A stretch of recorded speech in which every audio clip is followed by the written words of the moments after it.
Gente, hoje eu quero trazer um assunto polêmico, que são os bebês reborns, que tá todo mundo falando sobre isso.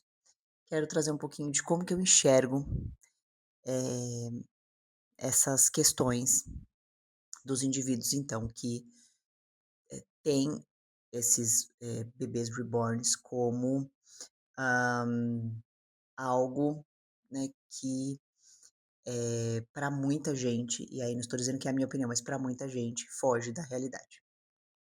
Eu quero deixar claro aqui que eu não vou trazer nada sobre verdades, mentiras, certos e errados, é loucura, não é loucura, porque não é meu papel fazer isso. O que eu vou trazer aqui é como que, ah, uma outra forma que a gente tem para avaliar isso, para pensar sobre isso, já que tem muita gente falando, né, de uma forma, até mais grosseira sobre isso. Então eu queria trazer uma reflexão sobre como que a gente pode lidar com isso e sobre, hã, um pouco da forma que eu vejo. Primeiro que eu vejo que são pessoas que têm um objeto transicional. O que seria um objeto transicional, né? Isso é muito comum em crianças que, estão passando por uma fase das quais elas precisam evoluir ou, hã, ter segurança nas próximas fases da vida, e aí elas têm um objeto que dão essa segurança para ela, para fazer alguns movimentos, né. Pode ser um paninho, tem crianças que usam, enfim, várias coisas. E aí elas usam isso como uma forma de tentar, né, estruturar para desenvolver. Então eu vejo, algo bem parecido, né, com isso, com esses objetos transicionais. E a gente pode ir por um lado, por uma vertente, do qual, hã, são mães que talvez passaram por traumas, né, ou perderam filhos, ou não puderam ter filhos, ou têm questões mal resolvidas com essa relação, eh, do arquétipo da mãe, né, algo mais maternal, alguma questão que não foi ali muito bem entendida. E aí eu uso de um objeto transicional para que eu possa entender alguma coisa, né, relacionada a isso. De uma forma onde também a gente, não tem noção do que vai ser apresentado futuramente nas gerações futuras, né. Eu fico imaginando pessoas das gerações ali, bem nossos tataravós, né, se eu dissesse para eles, por exemplo, que faríamos chamada, hoje eu trabalho atendendo pessoas do mundo todo, que faríamos chamada então, vendo o rosto da pessoa e falando ali ao vivo com a pessoa, na Austrália, talvez fôssemos chamados de louco, né. Eu sei que eu estou dando um exemplo de que eu também acredito que a nossa psique, ela é muito sábia e ela tem uma ordem para que as coisas aconteçam, né. Mesmo que hoje nós não saibamos quais sejam essas ordens e o porquê das coisas, né, eu acredito que existe uma ordem, né, para que lá na frente isso seja resolvido de alguma forma. Então, na tentativa, eu vejo esses objetos, né, numa tentativa de uma resolução de algo. Antigamente as pessoas elas tinham questões, tinham traumas, tinham medos, tinham angústias, e elas tinham formas de resolver, né. Muitas vezes inclusive nem falando sobre isso. A terapia nem era um foco que as pessoas usavam antigamente, então as pessoas engoliam, elas ficavam doentes, elas reprimiam, elas matavam o outro para tentar compensar, enfim.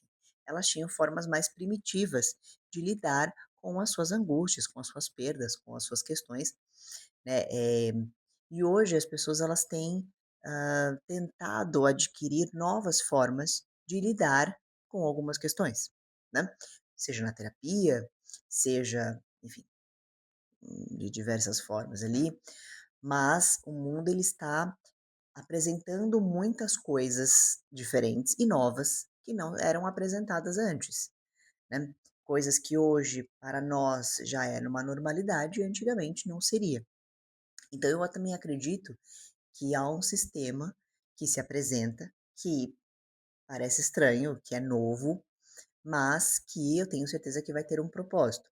Como eu disse, talvez uma forma nova de tentar resolver uma questão, um trauma, né, não gosto muito dessa palavra trauma, mas uma angústia ali mal resolvida, né, que não foi entendida, e aí vem esse objeto transicional numa tentativa de entender essa angústia, né, inclusive para a física quântica, né, acho que tudo está conectado, nada é aleatório, né, e tudo tem um porquê. Então eu vejo que é um sistema tentando se autorregular de alguma coisa, né, para esse próximo passo que a gente precisa dar sempre, eh, em prol da evolução, né, porque se a gente parar pra pensar historicamente, né, a gente está só evoluindo.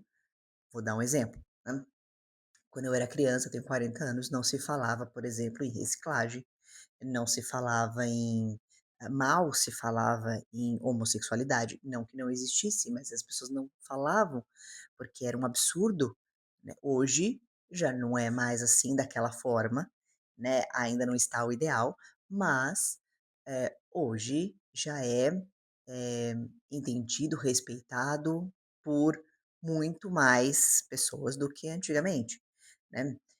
Eh, inclusive já muito mais autorizado.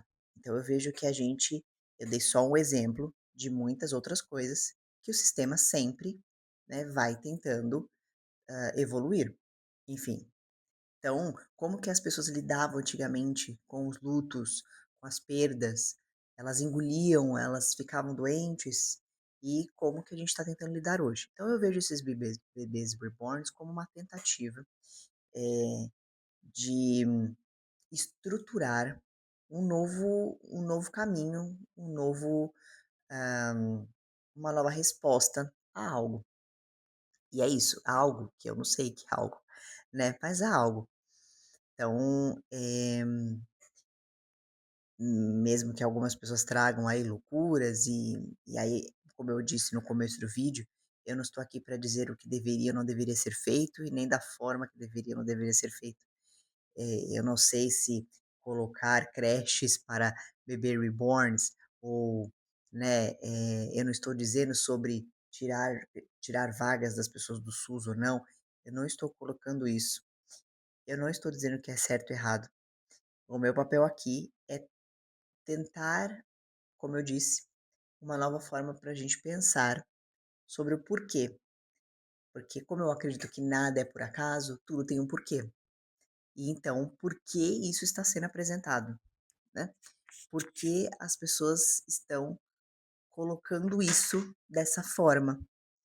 E, então, acredito que uma nova forma que eu posso apresentar de pensar, uma nova forma de pensar seja essa, seja com um olhar de, né, uma possível saída de algo. Então, talvez não seja sobre uma boneca, mas sobre o que aquela boneca está representando aqui nesse momento.